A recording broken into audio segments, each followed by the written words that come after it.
눈부신 햇살이 아스팔트 위로 부서져 내리는 6월의 토요일 오후였다. 서울의 심장, 광화문 광장은 형형색색의 파라솔과 분주히 오가는 사람들로 북적였다. 박서아는 연신 터지는 분수대 물줄기를 보며 환호성을 지르는 6살 아들 레오의 모습을 DSLR 카메라에 담느라 여념이 없었다. 렌즈 속 레오는 해맑은 웃음을 터뜨리며 비둘기떼를 향해 달려가고 있었다. 그 모습이 어찌나 사랑스러운지 서아는 저도 모르게 입가에 미소를 머금었다. 몇 년 전 갑작스럽게 세상을 떠난 남편의 빈자리는 여전히 컸지만 레오의 웃음소리는 그 모든 슬픔을 잠시나마 잊게 하는 마법과 같았다. 오늘만큼은 복잡한 생각일랑 모두 접어두고 아들과의 이 소중한 순간을 마음껏 즐기고 싶었다. 엄마, 저기 봐. 비둘기 진짜 많아. 레오가 손가락으로 가리키는 곳에는 수십 마리의 비둘기들이 한가로이 모이를 쪼고 있었다. 아이는 또래보다 조금 작았지만 호기심만큼은 누구에게도 뒤지지 않았다. 서아는 그런 아들의 머리를 쓰다듬으며 말했다. 그러네. 레오, 비둘기 쫓아가 볼까? 응. 짧은 대답과 함께 레오는 다시 총알처럼 비둘기떼를 향해 달려갔다. 푸드덕. 놀란 비둘기들이 일제히 하늘로 날아오르는 모습은 한 폭의 그림 같았다. 서아는 그 순간을 놓칠세라 연신 셔터를 눌렀다. 광장의 배경으로는 멀리 경복궁의 웅장한 모습과 그 뒤를 든든하게 받치고 선 북악산의 푸른 능선이 시원하게 펼쳐져 있었다. 이순신 장군 동상과 세종대왕 동상은 이 도시의 오랜 역사와 위엄을 말없이 증명하는 듯했다. 한참을 그렇게 아들의 모습을 카메라에 담던 서아의 귀에 멀리서 들려오는 웅장한 북소리가 들려왔다. 사람들의 시선이 일제히 한쪽으로 쏠리기 시작했다. 경복궁 방향에서 수문장 교대식을 위한 행렬이 준비되는 모양이었다. 붉고 푸른 전통 복장을 갖춰 입은 수문군들의 모습이 어렴풋이 보이기 시작하자 관광객들은 서서히 그쪽으로 몰려들어 서아 역시 레오에게 이 멋진 광경을 보여주고 싶었다. 레오야, 우리 저기 멋진 아저씨들 보러 갈까? 옛날 우리나라를 지키던 군인 아저씨들이래. 레오는 새로운 구경거리가 생겼다는 사실에 금세 눈을 반짝였다. 서아는 레오의 작은 손을 잡고 인파를 헤치며 행렬이 잘 보이는 곳으로 조금씩 다가가기 시작했다. 이미 좋은 자리는 사람들로 가득 차 있었고 행렬의 통행을 위해 낮은 로프 형태의 임시 통제선이 설치되어 있었다.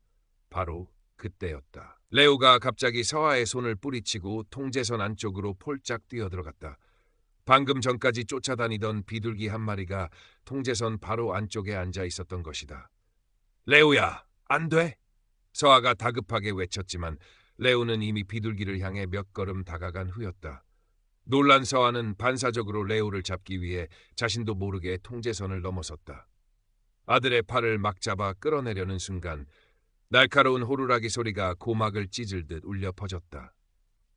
서아의 앞을 가로막은 것은 붉은색 전통 복장을 입은 젊은 수문군이었다. 넷대어 보이는 얼굴이었지만 그의 눈빛은 차갑고 날카로웠다. 명찰에는 김도진 하사라고 적혀 있었다. 거기 서시오. 지금 통제구역으로 무단 침입했소. 김 하사의 목소리는 낮고 위압적이었다. 서아는 순간 당황해서 얼굴이 붉어졌다. 죄송합니다. 아이가 갑자기 뛰어들어서 바로 나가려고 했습니다. 서아가 더듬거리며 사과했지만 김 하사의 표정은 조금도 누그러지지 않았다. 오히려 그의 미간이 더욱 찌푸려졌다. 아이 핑계를 대는 거요? 규정을 어겼으면 책임을 져야지. 신분증 제시하시오. 네, 신분증이요? 하지만 아이가... 변명은 듣고 싶지 않소. 여긴 당신네 놀이터가 아니란 말이오.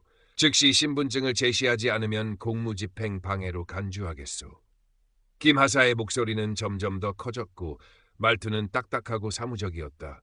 그가 사용하는 단어들은 지나치게 격식적이고 권위적이어서 서아는 그 말의 무게에 짓눌리는 듯했다. 레오는 엄마가 혼나는 모습과 수문군의 무서운 표정에 겁을 먹고 그만 울음을 터뜨리고 말았다. 흐앙, 엄마, 무서워. 레오가 서아의 다리를 붙잡고 울먹였다. 서아는 당황스럽고 억울했지만 아들 때문에 더 이상 저항하지 못하고 위축되었다. 눈가가 뜨거워지는 것을 느꼈다.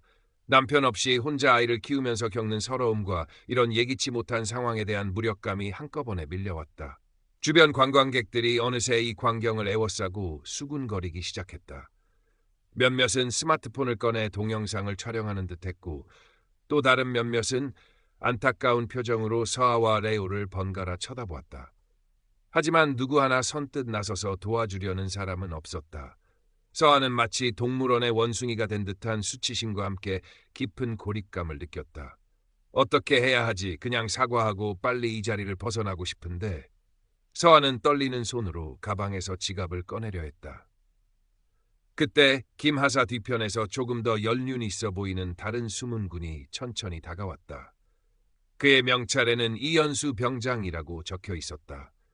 이 병장은 김하사에게 무언가 낮은 목소리로 물었지만 김하사는 여전히 강경한 태도를 풀지 않고 오히려 이 병장에게 자신의 조치가 정당함을 주장하는 듯했다. 이 병장은 더 이상 말을 섞지 않고 한 걸음 뒤로 물러나 팔짱을 낀 채 상황을 지켜보기 시작했다. 그의 표정은 읽기 어려웠지만 무언가를 신중하게 관찰하는 듯한 눈빛이었다. 김하사는 이 병장의 등장을 의식한 탓인지 더욱 목소리를 높였다. 신분증, 빨리 제시 안 합니까? 지금 경찰 부르기 전에 마지막으로 경고하는 거요. 결국 김하사는 허리에 찬 무전기를 꺼내들었다. 광화문 광장, 수문장 행렬 통제선 무단 침입 및 공무집행 방해 상황 발생. 경찰 지원 요청한다. 반복한다. 경찰 지원 요청. 무전기에서 흘러나오는 딱딱한 목소리가 서아의 귓가에 공포스럽게 울려 퍼졌다. 경찰이라는 단어가 심장을 쿵 하고 내려앉게 만들었다. 낯선 타국도 아닌 서울 한복판에서 그것도 아들과 함께 경찰 조사를 받게 될지도 모른다는 생각에 눈앞이 캄캄해졌다. 레오는 엄마의 불안감을 느꼈는지 더욱 서럽게 울기 시작했다. 서아는 그런 레오를 더욱 꽉 끌어안았다. 가슴 한구석에서 남편 생각이 간절했다. 그가 곁에 있었다면 이렇게까지 무력하게 당하고만 있지는 않았을 텐데 얼마 지나지 않아 사이렌 소리가 희미하게 들려오기 시작하더니 점점 더 가까워졌다. 곧 경찰관 2명, 남녀 1명이 인파를 헤치고 다가왔다.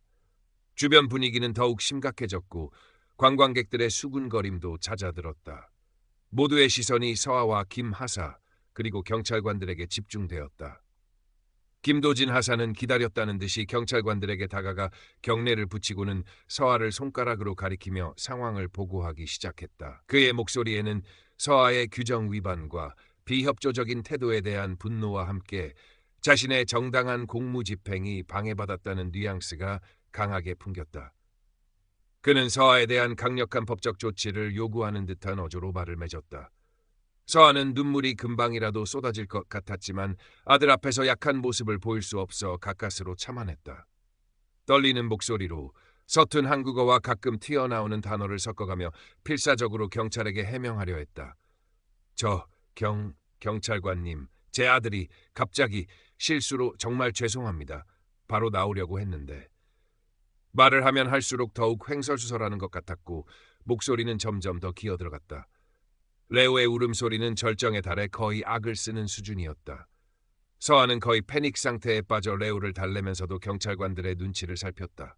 남성 경찰관은 무표정한 얼굴로 서아와 김하사를 번갈아 보며 상황을 파악하려 애쓰는 듯했고 여성 경찰관은 울고 있는 레오를 보며 안쓰러운 표정을 감추지 못했다. 그녀는 서아에게 조금 더 부드러운 목소리로 물었다. 어머님, 우선 아이부터 진정시키시죠. 아이가 많이 놀란 것 같습니다. 여성 경찰관의 따뜻한 말 한마디에 서아는 울컥 눈물이 솟아오른 것을 느꼈다. 바로 그때였다. 조용히 상황을 지켜보고 있던 이연수 병장이 천천히 경찰관들에게 다가왔다. 그는 김하사처럼 격앙되지도 서아처럼 당황하지도 않은 침착하고 단호한 목소리로 입을 열었다. 경찰관님들, 제가 상황을 좀 더 정확히 설명해드려도 되겠습니까? 김하사가 이 병장의 갑작스러운 개입에 당황하며 무어라 말하려 했지만 이 병장은 가볍게 손짓으로 그를 제지했다. 보고는 김하사가 한 내용이 대체로 맞습니다만 몇 가지 부연 설명을 드리고자 합니다. 저 아이가 통제선 안으로 갑자기 뛰어들어간 것은 사실입니다. 하지만 어머님은 즉시 아이를 데리고 나오려 했고 그 과정에서 통제선을 넘게 된 것으로 보입니다. 의도적인 행사 방해나 공무집행 방해의 의도는 없어 보였습니다. 보시다시피 아이가 심하게 놀라 울고 있는 상태이고 어머님도 많이 당황하신 듯합니다. 제 생각에는 과도한 법적 조치보다는 현장 계도가 적절하지 않나 싶습니다.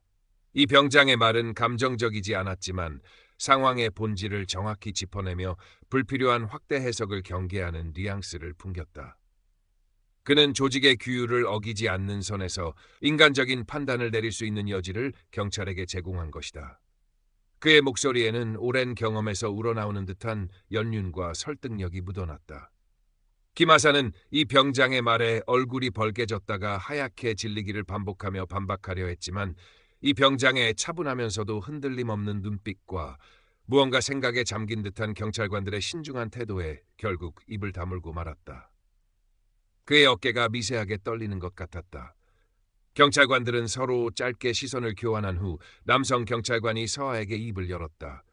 그의 목소리는 처음보다는 한결 부드러워져 있었다. 어머님, 이현수 병장님 말씀도 있고 하니 이번에는 공식적인 경고 조치로 마무리하도록 하겠습니다.